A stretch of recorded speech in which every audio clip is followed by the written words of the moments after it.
হামজা চৌধুরী, সৌম্য, মাহমুদুল, আরও যেমন ভূঁইয়া, তারেক কাজী, এদের আগমনের কারণেই বাংলাদেশের আমার বগুড়ার সেই প্রত্যন্ত গ্রাম অঞ্চলেও ফুটবলের সেই জোয়ার চলে আসছে। এই জোয়ারেই দেখেন বগুড়ার একটি গ্রামের একটি স্কুল মাঠে প্রশিক্ষণের পরিকল্পনা হচ্ছে ভবিষ্যৎ প্রজন্ম তৈরি করার উদ্দেশ্যে। এক বড় ভাই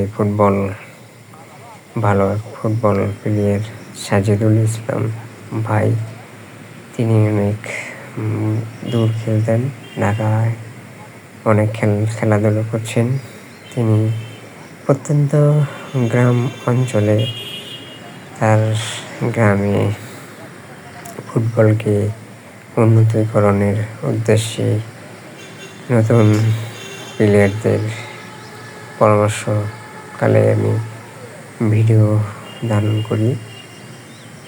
এরকমই ফুটবলের অগ্রগতি হবে ইনশাল্লাহ।